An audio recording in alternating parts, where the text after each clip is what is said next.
We're lucky today to have Dr. Karina Walters, who teaches at the School of Social Work at the University of Washington, where she holds the William P. and Ruth Gerberling Professorship.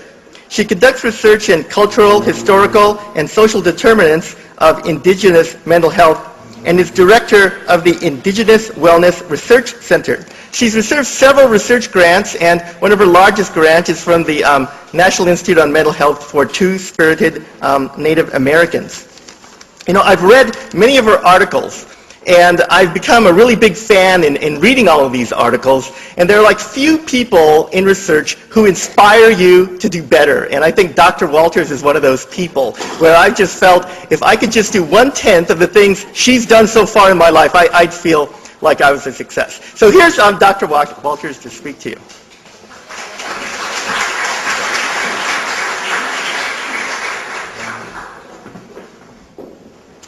Halito, Sahichifo Karina Walters, Michachata Sihoke. I'd like to first pay my respects to the traditional owners of this land, the Ohlone people, and say thank you for allowing me to speak. And I always get nervous when I'm introduced to be the geeky, wonky scientist research type at these meetings. But I kind of wanted to start as we were talking today, and I've been inspired by a couple things, so I might veer off from my talk a little bit. But I wanted to acknowledge that we've always been scientists first. Before I talk in the numbers, I want to acknowledge that Indigenous people, we've always been scientists. And I think that's really important because of historical trauma that's not acknowledged. I was sitting in New York City at the Hayden Planetarium, and I relaxed and I got all cozy in my seat. And you know the planetariums, the star shows, you know, you lay back and the stars come. And you know, in our origin stories, I'm Choctaw, we have 3 different types of origin stories. And one of our oldest stories says that we come from the stars, we're made of stars. And so I was sitting there getting cozy in my seat, and then this voice comes on, and he says, "Scientists have discovered that we are made of stardust." So I started laughing, and people thought I was really not doing very well that day. And I said, finally, Western science is getting caught up to our Indigenous knowledge. And I think that's the path that we're on now. And that's the path I hope that I can continue to try to forge. I also want to acknowledge all of the communities and our elders and our ancestors that have already been doing this work.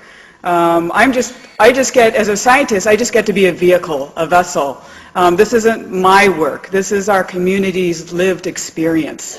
And I think it's really, really critical that we acknowledge that and pay our respect. And in acknowledging that, I also want to acknowledge the historical trauma of my ancestors. I was thinking about this, and actually I just added these 2 slides just a few minutes ago. Because I became inspired as I was listening to Maria and Ethan and Michelle speak this morning. I started thinking about, well, you know, one of the things that I would want us to walk away from, at least, is I used to be a psychotherapist, so from my clinical experience as well as my lived experience, I really think it's important for us to begin to articulate how these historical trauma responses manifest in our everyday practices, and what we do. Not just our unhealthy practices, but our everyday practices that we take for granted. And also how historical trauma responses manifest in sometimes what we call traditional practices, which may in fact be a historical trauma response still. So these are some of the things for us to think about. And I did think about this with my ancestors. My ancestors survived the Trail of Tears, or what we call the Long Sad March.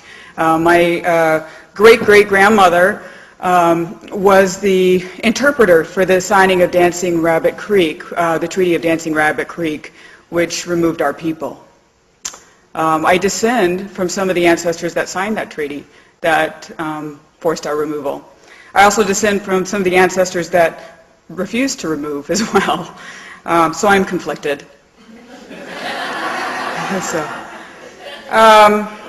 But it started making me think about my great-grandmother this morning. You know, in the internet age, there's new forms of communication happening now. And not too long ago, and one of my great aunts, who I've never met, she was in her 80s, emailed me Talk about a whole new system of accountability in Indian country. Emailed me to tell me that she was really proud of me. She read something I read that I had written and said that my great-grandmother, Emmeline, would be proud of me, Emmeline Folsom. And that's her in the far right-hand corner. And I was thinking about Emmeline today because my grandpa used to tell me stories about his mom, and he said, well, she was a tough lady, you know. Grandma was afraid of her. I said, Grandma was, I'm enrolled through my grandfather. My grandfather is Choctaw, but my grandmother is Chickasaw, Irish, a little bit African-American and Mexican on that side. And Grandpa said, well, Grandma was afraid of her. And I'm like, why was Grandma afraid of her? Because Emmeline was the daughter of the survivors of that trail, okay? And he said, well, she used to carry a rifle around the house wherever she went. And you start thinking about a historical trauma response. She wasn't born yet when her family was removed. She refused to speak English, even though she understood it. And she carried the rifle wherever she went in the house. Now, Grandma was a little nervous around her. But that's a historical trauma response, because when you think about it, even though she didn't directly experience the event, she was pretty doggone hypervigilant and wanted to protect her family.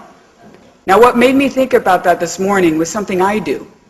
That I had never made this connection before, and it may not be a real connection or not, but it made me think about it, and I'll look more deeply. I have to be the last one to go to bed in my house. I am the one who checks all the windows, all the doors, and make sure we're safe. And I just realized today, I think that's connected, possibly, to Emmeline. And anyway, so those are the things I want us to begin to think about. How do these things get transmitted? How do they end up being part of our everyday practices? And I'm going to tell you how I struggle in research to try to see how this story, that we already know to be true, is part of our work. Some of the things I just wanted to highlight, Maria and the other speakers have talked about the role of genocide and historical trauma, relocation, allotments, the forced relocation onto reservations, and so forth. These are the ones that we talk about quite often, and of course boarding school. This is Tom Torino, a Navajo man at Carlisle, and this is him 3 years later. So you can see the direct effects of the trauma. But the other piece I wanted to kind of highlight was the environmental traumas. These are buffalo skulls. And Maria mentioned this earlier. Historical trauma isn't just a cataclysmic event that impacts the people. It can impact our environment, which also impacts us, right? So the destruction, when General Sheridan said that to kill the Lakota is to kill the buffalo, he wasn't just talking about interrupting food sources. He was talking about destroying a people's ability to fulfill their original instructions. It's a spiritual genocide as much as it is a physical genocide. So I think the environmental and contemporary environmental impact on our communities goes without saying, right? These are some of the examples. Now, in terms of research, this poses, it's been quite a bit to untangle. There's a couple of ways it's been approached in research. One is historical trauma as an ideological factor or a causal agent. So how does historical trauma cause our lack of wellness? And I think another flip question is, how does historical trauma facilitated incredible survival skills of our people? Also, historical trauma is an outcome, and Maria highlighted that in terms of historical trauma response. The other piece is historical trauma as a mechanism or a pathway. How does historical trauma get transmitted over our generations? And we have all kinds of cultural explanations for that, spiritual explanations for that, even biological explanations, neurobiological explanations that are starting to come in the forefront in research. And then there's the historical trauma-related factors, such as the historical loss, unresolved grief, and mourning. So there's several different ways historical trauma gets talked about in research, and that's why it's sometimes confusing when we go to literature. And as practitioners, we're saying, well, what are we working with here? So to give you a little framework that we've been using, at least in research, but I think it's also applicable to the clinical experience, we're using an Indigenous stress coping model. And what we hope is that this model helps to delineate pathways between social experiences and health behaviors, why we do what we do. And ideally, it should provide a coherent reasoning and means of integrating the historical experience, our cultural experience, our social experience, our psychological experience. And in particular, it highlights the impact of traumatic stress on wellness. The other thing that I think is important about this model is that it highlights the cultural protective factors. What has buffered the impact of these events on our wellness? So I'm not going to give you the wonky pictures. I'll do it through photographs. So in terms of traumatic stressors, I already highlighted, and we've been talking about this morning, the historical traumatic stressors. Historical trauma, and it includes, like Maria said, it could have been a trauma that happened 1 minute ago, it could have been a trauma 200 years ago. So we're looking at some of those factors. The other are, what I'm going to talk about today as well, are microaggressions. Those everyday chronic hassles that you have to encounter walking down the street, driving in your car while Indian, whatever. It's those everyday experiences of being Native in the contemporary world and having to deal with these forms of discrimination. And then there's the cultural protective factors, our ancestors, our community, our family, our culture. And all of this has an effect on our wellness. And I'm not talking about just wellness in terms of our individual wellness. I'm talking about wellness much more holistically in terms of our environment, in terms of our institutions, in terms of the institutions we develop to be responsive to the healing of our people and things like that. So the way to look at this is there's historical trauma, there's discriminatory events, which I'm going to talk about. All of these get filtered through our family, our traditions, our spirituality, our culture, and they have an effect on our individual, communal, tribal, institutional wellness and environment. Just a little bit of background on some of the research. I'm going to present on some findings from the HONOR Project, which is the National Study on Gay, Lesbian, Bisexual, Transgendered, Two-Spirit, American Indian, Alaska Native Health Research. I'm going to say Two-Spirit because you can see if I say that, I'll take up about 15 minutes of my time if I keep repeating that. But first I want to acknowledge the New York City American Indian and Alaska Native community who helped conceptualize a number of the issues that we then looked at in the Two-Spirit study. And one of the things that the community did was they helped develop a historical trauma index, a colonial trauma response, that's what they wanted to call it. It's the same as what Maria has described as historical trauma response, and a microaggression scale, and we'll talk a little bit about that. A little bit more. The colonial or the historical trauma response scale was looking at the symptoms, Native-specific manifestations of issues around vicarious and secondary traumatization, psychic numbing, sense of collective grief and loss, survivor guilt from an Indigenous perspective, things like that. Now let me talk a little bit about microaggressions to make it a little clearer. Microaggressions, according to Daryl Wing-Soo, he's an Asian psychologist, and he's done some work in this area, and actually there's a number of people who were doing work in this area, and we all kind of simultaneously are coming through this at about the same time. Microaggressions are the chronic, everyday injustices that Native people endure. It's the interpersonal and environmental messages that are denigrating, demeaning, or invalidating. These verbal and nonverbal encounters place the burden of addressing them on the recipient of the encounter, which creates stress. Now, why is this important?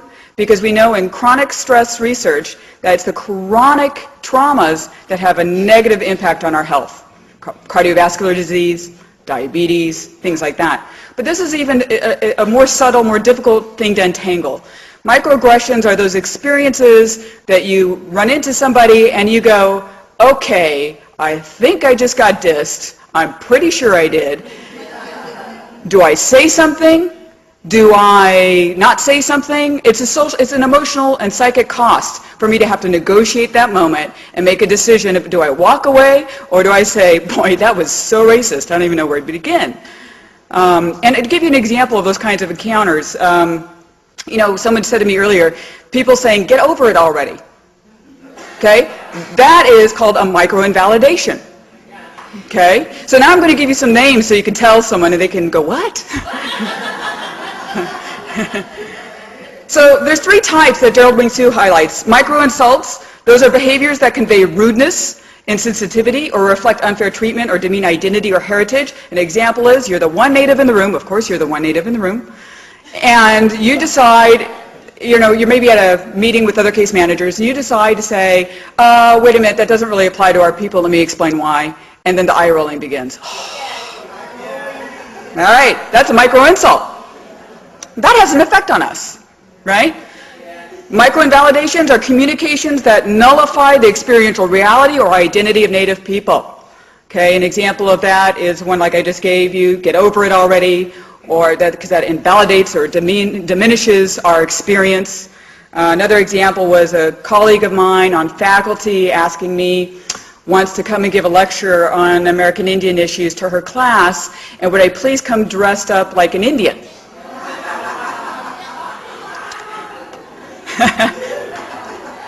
I said, what? What do you mean? She goes, well, okay, if you don't want to come in your costume, maybe at least wear earrings. I said, can I lecture on whatever I want to lecture? And will you be there? And she said, yes, yes. I said, okay, fabulous. I went in my best Armani suit that day.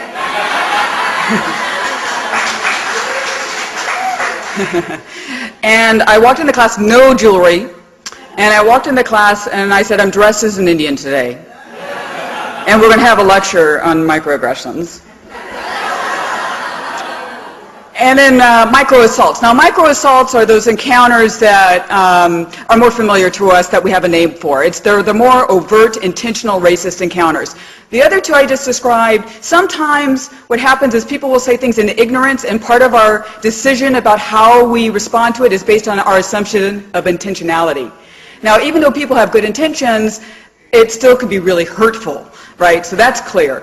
But the microassaults, it's clear that they know better, but they do it anyways. Okay, those are the microassaults. They're more purposeful discriminatory actions. It's not coincidental that they tend to happen in places where other people aren't necessarily there to witness the encounter, right? It might happen in an office, in a setting where you're isolated from other people. And in some ways that makes it even crazier because you don't have a witness to the event. Okay, so microaggressions. So just some visual displays of microaggressions. A lot of the microaggressions that we encounter as Indigenous people is rendered through the media. And one of the effects of microaggressions is to cartoonize us, literally, right? It makes us unidimensional.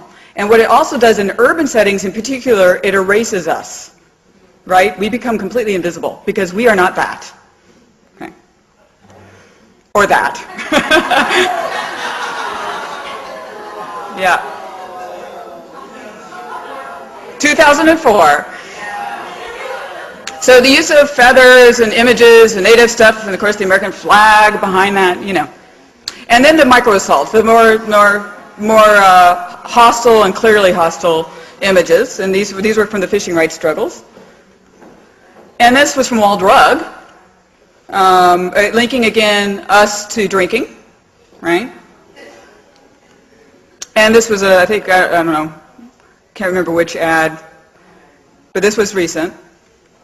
And of course this, mascots. So we have a lot of talk, we talk about this in Indian country. And then for the Two-Spirit community, things like this. Okay, so the village people. And then what's crazy making about it is then the dominant society will tell us, but we're honoring you. Don't you love that? Yeah. Yes, but it's crazy making. And the effect it has on us are many types of potential effects. One is our kids internalize this, right? And then they get into authenticity tests with each other. I'm more Indian than you, you're more Indian than me, because we're struggling to fight against this kind of stuff. The spiritual appropriation of our things, the misrepresentation of who we are, stuff like that. So the TINWIP findings. Just a quick highlight from the New York community was that we found that historical trauma event exposure, meaning the events that you experience, your parents, your grandparents, and great-grandparents, those cumulative events was preliminarily associated with PTSD, depression, and boarding school exposure. And then we looked more specifically what were some of the main elements of that, and it's the prohibition, not being allowed cultural expression, which was really connected with depression and anxiety. And forced relocation was also associated with depression and anxiety. We also found something very interesting in this study, because we're looking at HIV risk in this particular community. We also then looked at Two-Spirits and heterosexual Native people. And what we found was that the Two-Spirit community members were reporting higher levels of historical trauma than heterosexuals. And we were thinking about that, and we actually took that back to the community, the Two-Spirit communities, and asked some folks. And they said that's because a lot of us are the culture keepers for our community. We're the storytellers. We're responsible for maintaining a lot of our stories.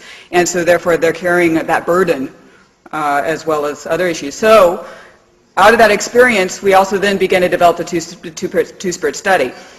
For the clinicians in the audience, let me, and the researchers, I have this up here so that you can kind of see the numbers.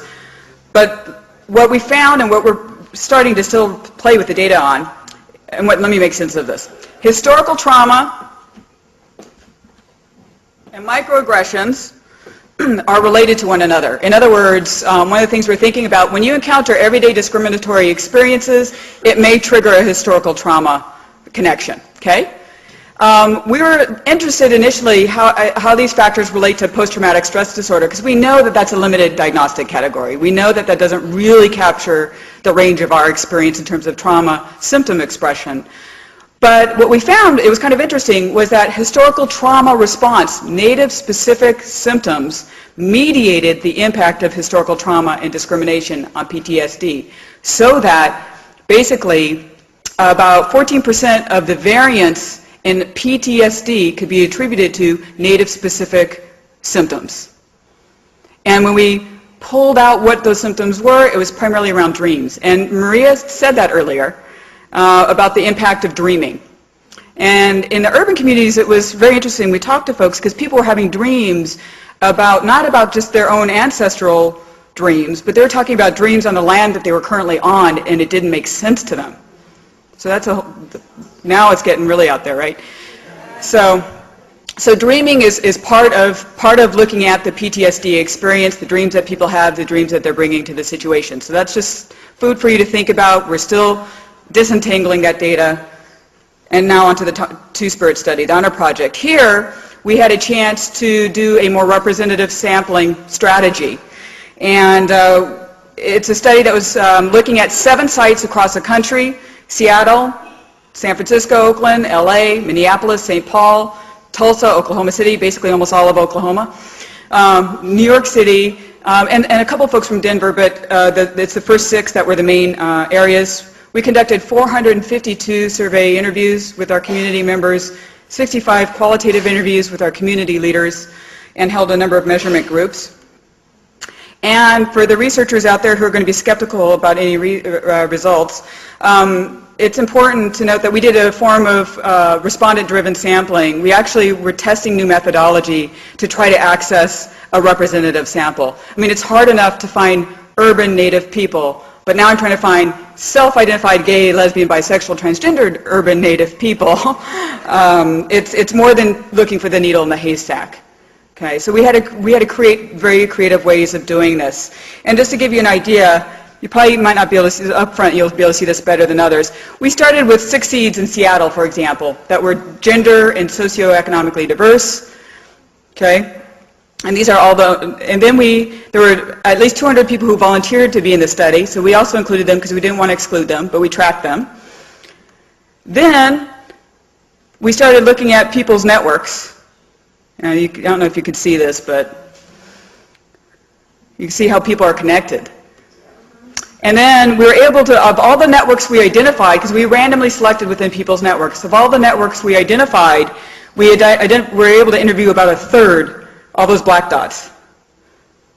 And to give you an idea, you see this person here is connected to this person, to this person, to this person, to this person, to that person. Okay. So we had 447 usable interviews. About 43% were born and raised in the cities, but another quarter were born on their reservation or tribal lands. The mean age was 39 years old. fairly educated. 53% had more than high school education. About 51% of our sample self-identified is biologically born and assigned at birth and still identify as male. And the same is true for female. 41% female. 7% self-identified as transgender, trans men or trans women. 3/4 of the sample were actually enrolled in the tribe. 3/4 of the sample were self-identified as being at least half to full blood. The sample is fairly impoverished. 75% of our community is living below $18,000 a year. And these are in major cities, okay? And fairly high unemployment, 59% unemployed.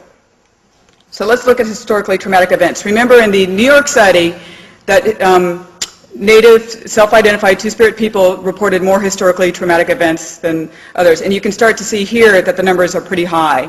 So people were able to recall events and have some knowledge related to their grandparents. For example, it's experiencing the flooding, strip mining, polluting, or radioactive dumping onto traditional homelands is a historically traumatic event. 65% of the sample said their grandparents had experienced that. Okay? That gives you an idea of how to read it. We have items like land allotments taken away or stolen, experiencing medical testing, sterilization, or any other medical procedure performed without permission or informed consent. People said 80% said their great-grandparents had endured that. Forcibly removed by the United States government from traditional homelands and relocated. And so you can see relatives' remains, sacred artifacts, or bones being placed in museums or warehouses. These were the events that the communities identified. And then also Maria said, well, historical trauma doesn't just include those events, but they also include the contemporary violence that our communities endure. And in that spirit, about 14% of our sample was adopted. 1 out of 4 were placed in foster care. And 18% had personally experienced boarding school. And of those who experienced boarding school, 34% said that they were physically harmed and 28% said they were sexually harmed while on boarding school.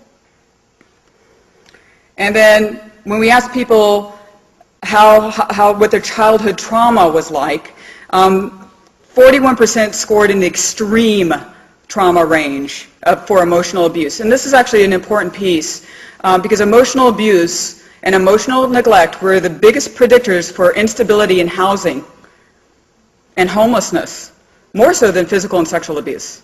It was the emotional abuse, and I think that's connected to this historical trauma stuff we're talking about. 40% said they experienced extreme sexual abuse, 29% physical abuse. It's the women's story that gets we get to another level of being disturbed. It made me think about the Amnesty International report that was recently put out, which says 1 out of 3 Native women can be expected to be raped in their lifetime. Well, for Two-Spirit women, we have 85% who have experienced sexual assault. 78% experienced physical assault, and 38% had experienced both physical and sexual assault, so incredibly high rates of assault. Now, this is a community-based sample. A lot of the research that's out there, you might be used to these numbers, but you have to remember a lot of that's based on clinical samples, or clinic-based samples, or program or service samples. This is a community sample, okay? Now, let's look at PTSD and depression. What we found, and now this is really hard, how do we know, I was trying to get at, is there a particular generational experience that might have had more of an effect? Is it your grandparents' trauma, or is it your trauma that might be causing some of this issue around alcohol dependency, depression, and PTSD? And what we found is it's primarily yourself and your grandparents' trauma that is related to current alcohol abuse, current depression, and to some degree symptoms associated with PTSD, though, could be attributed more to your great-grandparents, so the ongoing symptomatology that you might be carrying. Then we looked at PTSD in general for the sample, and I just want to say that we actually had diagnostic indicators, and as you could see in the very first bar, it's below 10% supposedly in the sample that meets the criteria for PTSD. But when we look at subthreshold PTSD, it's almost 90%. So 90% of our community is walking around with some kind of PTSD symptoms, hypervigilance, disassociation, psychic numbing, those kinds of things, okay? And certainly we saw that for current major depression as well. High rates of current major depression, and that's diagnosable. So we're talking about 37%. Okay, when we looked at gender differences, it's women and the transgender community that had higher rates of current depression.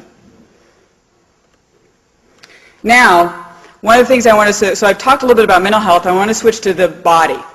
And the reason for that is because of what I said earlier, is that historical trauma, chronic trauma is linked to the body. And one of the things I think we can draw from is Nancy Krieger's work on embodiment. For those of you who aren't familiar with her work, she's a white researcher who does research on how discrimination gets embodied in the physical body. And so what I'm thinking is that historical trauma and this microaggression distress somehow becomes embodied and manifests in our actual body as well as our behaviors. So one thing to think about is how might that get manifest? And we're thinking in terms of self-reported pain. So how does this basically spiritual psychic pain gets translated into actual physical pain? Okay? So we started looking at smoking as a risk behavior as well. Okay? We're going to look at smoking. We used Les Webbeck's historical losses scale, which I'm going to talk a little bit about. And an example of some of the items from that is loss of land, how much do you think, several times a day to never, about loss of language, loss of traditional ways, loss of respect by our children and grandchildren for elders. Those are some of the kinds of items that Les's scale has. And if you look at historical trauma loss for a sample, the women and transgender community is thinking about this every day. Every day. About a quarter of the sample is thinking about this every single day. That's a lot of thinking about historical trauma and historical loss. When we looked at microaggression distress, like the stuff we were talking about earlier, people, again, were thinking, at least about 15% of the sample were thinking about it quite a bit, or about a quarter quite a bit, or quite a bit. So 1 out of 4 is still thinking about that everyday discrimination. And then if we look at current smoking, we're at rates at about 60% in this sample. And if we look at self-reported pain, very moderate to very severe in the sample. About 17% said that they experienced severe physical pain, and about 7% said very severe. And you have to know that this is really difficult because we don't deal with pain, physical pain, very well in the medical profession at all. It is just totally ignored, or people are just given drugs to be numbed by it. It's just really not dealt with. So when we ran our analyses on the microaggressions, we did find that we, like Daryl Sue had suggested, we found 3 types. We did find the microinvalidations. Again, those are the communications that nullify the experiential reality or identity of Native people. And just to give you an example from our items, being told by a non-Native person that he or she was an Indian in a past life, or that their grandmother was a Cherokee princess, is distressing. Okay? That's a microinvalidation. Some of the micro-insults that people also experience, again, those are the behaviors that convey rudeness, being accused of not doing your work, your share of the work because you're Native. Or, and micro-assaults, more explicit, being called a racist name like Chief, Wahoo, Squaw, or Pocahontas, or being trailed or followed in a store because you're Native, the assumption of criminality. Okay? But there are 2 other things that emerged that I think are really important, that are unique to our population, that Daryl Wing-Sue doesn't talk about. One is a type of microinvalidation that we're calling colonial erasure. Okay? These are characterized by invalidating experiences that attempt to erase Indianness or indigeneity. Okay? So things like hearing discussion by instructors or persons in authority about Indians as if we no longer exist. Or hearing from non-natives how surprisingly articulate or well-read or good your language skills are. Or constantly teaching Indian 101. Got to start there again, all over, to have you to say your point or be heard. Or non-natives saying to you, well, you don't look or act Indian. So. Then the other one is a type of insult, and we're calling that colonial authority. And that is something like being asked by a stranger if he or she could touch you because you're Native. New York City is a fascinating place. You know, a lot of our men talked about that. You know, have someone pet their hair. It's like, what is that? You know? Being asked to prove your Indianness or authenticity by a non-native person. Being asked by a non-native stranger, someone you don't know, if you could personally perform a ceremony for them. That kind of stuff. So the Colonial Authority are characterized by experiences where non-natives assert colonial authority to control images or to invade physical space or assert their own authority over all things native. They're the experts, right? Okay, so now how does this relate to historical loss and pain and current smoking? Well, what we found was that after controlling for a bunch of factors, we found a significant association between historical loss, the everyday thinking about these things, and current smoking, with each unit increase in historical loss being associated with 3.5 times the odds of current smoking. Okay? In terms of microaggression distress, we found something similar. We found a significant association between discrimination distress and current smoking, with each unit increase in discrimination distress being associated with 2.5 times the odds of current smoking. So both historical loss, thinking about it, and experiencing microaggression distress is related to current smoking, more likely to be smoking. Then we looked at historical loss and physical pain, the embodiment issues that we talked about. And the same thing, we found that historical loss accounted for about 22% of the variance in self-reported physical pain. So if you're a practitioner, whether you're a nurse practitioner or a social worker in a mental health setting, 2 things here. You need to ask about physical pain, not just psychic pain, because physical pain is linked to historical loss and historical trauma, okay? That's important. So, and that's not no big surprise, right? I mean, we know mind, body, spirit, all that's connected. But sometimes in our assessments and how we're trained, we're not taught to really specifically look at that, and more importantly, look at pain. Discrimination was also connected to physical pain, and each unit increase in discrimination was associated with 1.31 times the odds of reporting any kind of physical pain or impairment. So, we wanted to think of a positive piece here, okay? Not to depress you. But what are some of the factors that buffer that kind of discrimination and trauma on physical pain and health, self-reported health? And this gets back to our Indigenous stress coping. So we looked at identity. Okay, we wanted to see how does having a positive identity affect this outcome. And what we found was really interesting. The association between discrimination and self-rated health was lower among participants with higher levels of positive actualized identity attitudes compared to those with lower levels of actualization. What that means is identity buffered the impact of everyday discrimination distress on self-reported health. So people who had positive identity, that kind of trauma didn't affect their health.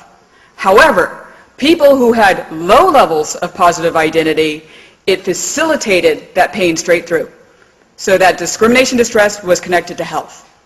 Okay? So that has implications for our programs, which is we have to develop programs, and we know this already, but now you have some data to support your efforts, that support developing identity as a positive way of protecting us. And this is, you think this is controversial, it shouldn't be controversial, it is. Because I've been told by other researchers, identity has no relationship, no place in this, and I'm thinking, they just haven't asked the right questions. So we do have some data on that. So implications are that smoking and physical pain among Two-Spirit people should be viewed in light of histories of systematic and legalized racial and ethnic discrimination, colonial trauma, historical trauma.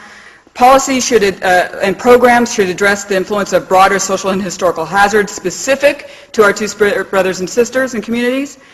And the negative influence of discrimination on self-reported health obviously depends on how much you internalize or externalize colonizing attitudes as a Native person. So that is an important piece that we have to think about. Now, there are some limitations to this data. It's new, it's preliminary. Some of the limited generalizability of our findings include the findings may not be relevant to other racial or sexual minority populations or to Two-Spirit Native people living in rural or reservation-based areas. There's different experiences there. There is a small number, so we couldn't break it down by site, so we don't know if there's site-specific issues that we need to be paying attention to, and I assume that there would be. But despite these potential alternative explanations, our findings are consistent with what we know, and it's also consistent with the existing literature. So it's consistent with the practice-based evidence, as well as our knowledge and our theories in our communities that's been emerging. And in terms of implications for future directions, studies have shown that stressors may directly impact physical health through biological mechanisms. And so our findings suggest that self-reported body pain and impairment may actually reflect embodiment of these historical events. And physically, the experience of the events may manifest in pain by disrupting normal functioning of the neuroendocrine, hypothalamic, pituitary adrenal stress axis, okay? So it looks like there may be some biological explanations that are at work here that we're looking into. And that other forms of more subtle forms of racial discrimination in terms of microaggressions, they need to be looked at, and developing community-level efforts to improve the health of our community. In terms of clinical implications, direct practice, historical loss and microaggressions, we need to think about smoking cessation is linked to some of that. So you can't deal with smoking cessation without also looking at historical trauma. Okay? And again, the identity piece. And then a couple of decolonizing practice strategies. Michelle did a beautiful job this morning of talking about how to begin to look at those at the practice level. I want to distinguish between historical trauma response and traditions. I think sometimes out of historical trauma, things get labeled as traditional, when in fact they are survival strategies that our ancestors have done, and some of that means really working with our elders to disentangle some of that. Some of the manifestations I see in urban communities are what I call chasing medicine. These are folks who want to be in constant ceremony 24/7. Seriously, and they forget that traditionally there's a beginning, a middle, and an end phase of ceremony. You have to return to the world. And the chasing the medicine is a historical trauma response. Yet, they may be promoted sometimes as bearing the traditions of the people and so forth, but part of that is saying, well, how much of that is a historical trauma response and how much of that is their role and responsibility that the community has asked them to fulfill. So it's the chasing medicine piece that worries me in our urban communities, and also because of the potential exploitation for imposters. And that we also need to develop individual as well as communal interventions that promote positive identity and ultimately create decolonizing native approaches to this work with existing systems.